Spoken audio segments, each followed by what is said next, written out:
स्थास्यसि। और यदि तू इस धर्मयुक्त संग्राम अर्थात शाश्वत सनातन परम धर्म परमात्मा में प्रवेश दिलाने वाला धर्म युद्ध नहीं करेगा तो स्वधर्म अर्थात स्वभाव से उत्पन्न संघर्ष करने की क्षमता, क्रिया में प्रवृत्त होने की क्षमता को खोकर पाप अर्थात आवागमन और अपकीर्ति को प्राप्त होगा। अपकीर्ति पर प्रकाश डालते हैं।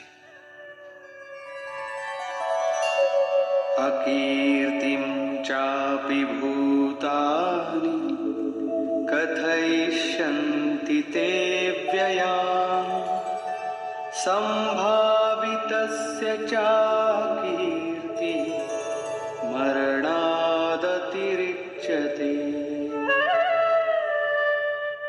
सब लोग बहुत काल तक तेरी अपकीर्ति का कथन करेंगे। आज भी पदच्युत होने वाले महात्माओं में विश्वामित्र, पाराशर, निमि, श्रृंगी इत्यादि की गणना होती है। बहुत से साधक अपने धर्म पर विचार करते हैं, सोचते हैं कि लोग हमें क्या कहेंगे। ऐसा भाव भी साधना में सहायक होता है। इससे साधना में लगे रहने की प्रेरणा मिलती है। कुछ दूरी तक यह भाव भी साथ देता है। माननीय पुरुषों के लिए अपकीर्ति मरण से भी बढ़कर होती है। भयाद्रणादुपरतम् मौस्यन्ते त्वां महारथाः। येषां च त्वं बहुमतो भूत्वा यास्यसि लाघवम्। जिन महारथियों की निगाह में तू बहुत माननीय होकर अब तुच्छता को प्राप्त होगा, वे महारथी लोग तुझे भय के कारण युद्ध से उपराम हुआ मानेंगे। महारथी कौन? इस पथ पर महान परिश्रम से आगे बढ़ने वाले साधक महारथी हैं। इसी प्रकार इतने ही परिश्रम से अविद्या की ओर खींचने वाले काम, क्रोध, लोभ, मोहादि भी महारथी हैं, जो तुझे बहुत सम्मान देते थे कि साधक प्रशंसनीय है, तुम उनकी निगाह से गिर जाओगे। इतना ही नहीं बल्कि अवाच्यवादांश्च बहून् वदिष्यन्ति तवाहिताः। निन्दन्तस्तव सामर्थ्यम् ततो दुःखतरं नु किम्। वैरी लोग तेरे पराक्रम की निंदा करते हुए बहुत से न कहने योग्य वचनों को कहेंगे। एक दोष आता है तो चारों ओर से निंदा और बुराइयों की झड़ी लग जाती है। न कहने योग्य वचन भी कहे जाते हैं। इससे बड़ा दुख क्या होगा? अतः अतो वा प्राप्स्यसि स्वर्गम् जित्वा वा भोक्ष्यसे महीम्। तस्मादुत्तिष्ठ कौन्तेय युद्धाय कृतनिश्चयः।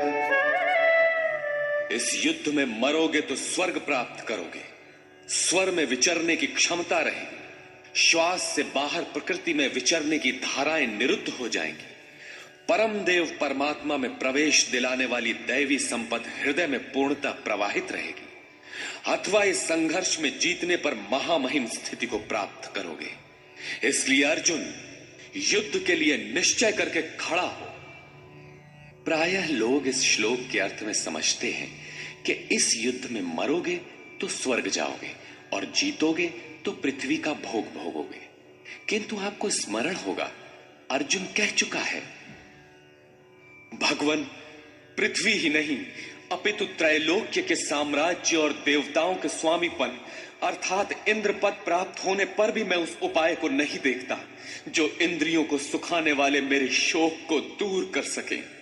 यदि इतना ही मिलना है तो गोविंद, मैं युद्ध कदापि नहीं करूंगा।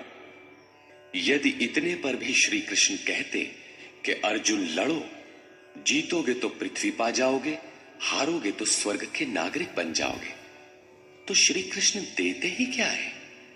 अर्जुन इससे आगे का सत्य, श्रेय, परम कल्याण की कामना वाला शिष्य था, जिसे सद्गुरुदेव श्री कृष्ण ने बताया कि क्षेत्र क्षेत्रज्ञ के इस संघर्ष में यदि शरीर का समय पूरा हो जाता है और लक्ष्य तक नहीं पहुंच सके तो स्वर्ग प्राप्त करोगे, अर्थात स्वर में ही विचरण करने की क्षमता प्राप्त कर लोगे। दैवी संपत्ति हृदय में ढल जाएगी और इस शरीर के रहते रहते संघर्ष में सफल हो जाते हो तो महिम, सबसे महान ब्रह्म की महिमा का उपभोग करोगे, महामहिम की स्थिति प्राप्त कर लोगे। जीतोगे तो सर्वस्व, क्योंकि महामहिमत्व को पाओगे, और हारोगे तो देवत्व। दोनों हाथों में लड्डू रहेंगे, लाभ में भी लाभ और हानि में भी लाभ ही है। पुनः इसी पर बल देते हैं।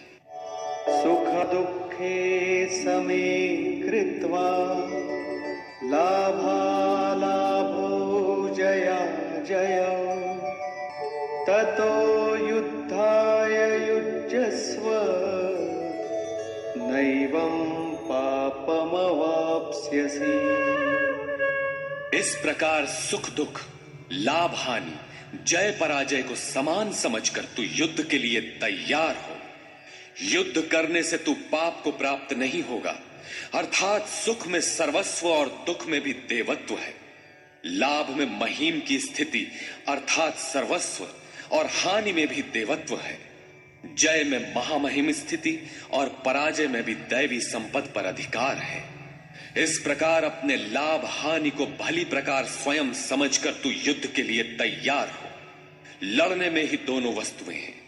लड़ोगे तो पाप अर्थात आवागमन को प्राप्त नहीं होगे, अतः तू युद्ध के लिए तैयार हो।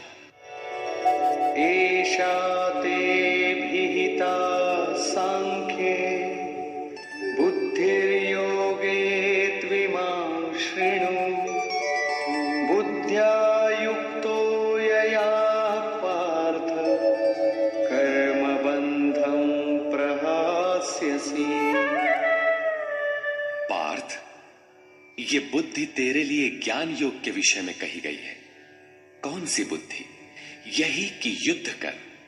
ज्ञान योग में इतना ही है कि अपनी हस्ती को देखकर लाभ हानि का भली प्रकार विचार करके कि जीतेंगे तो महामहिम स्थिति और हारेंगे तो देवत्व। जय में सर्वस्व और पराजय में भी देवत्व। दोनों तरह लाभ है। युद्ध नहीं करेंगे तो सभी हमें बुरा कहेंगे, भय से उपराम हुआ मानेंगे, अपकीर्ति होगी। इस प्रकार अपने अस्तित्व को सामने रखकर स्वयं विचार कर युद्ध में अग्रसर होना ही ज्ञान योग है। प्रायः लोगों में भ्रांति है कि ज्ञान मार्ग में कर्म युद्ध नहीं करना पड़ता। वे कहते हैं कि ज्ञान मार्ग में कर्म नहीं है। मैं तो शुद्ध हूं, बुद्ध हूं, चैतन्य हूं, अहम ब्रह्मास्मि। गुण ही गुण में बरतते हैं, ऐसा मानकर हाथ पर हाथ रखकर बैठ जाते हैं। योगेश्वर श्री कृष्ण के अनुसार ये ज्ञान योग नहीं है। ज्ञान योग में भी वही कर्म करना है जो निष्काम कर्म योग में किया जाता है।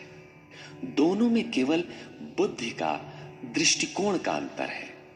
ज्ञान मार्गी अपनी स्थिति समझकर अपने पर निर्भर होकर कर्म करता है, जबकि निष्काम कर्मयोगी इष्ट के आश्रित होकर कर्म करता है। करना दोनों मार्गों में है और वो कर्म भी एक ही है जिसे दोनों मार्गों में किया जाना है। केवल कर्म करने के दृष्टिकोण दो हैं। अर्जुन, इसी बुद्धि को अब तू कर्म योग के विषय में सुन, जिससे युक्त हुआ तू कर्मों के बंधन का अच्छी तरह नाश करेगा। यहां श्री कृष्ण ने कर्म का नाम पहली बार लिया, लेकिन यह नहीं बताया कि कर्म है क्या। अब कर्म न बताकर पहले कर्म की विशेषताओं पर प्रकाश डालते हैं।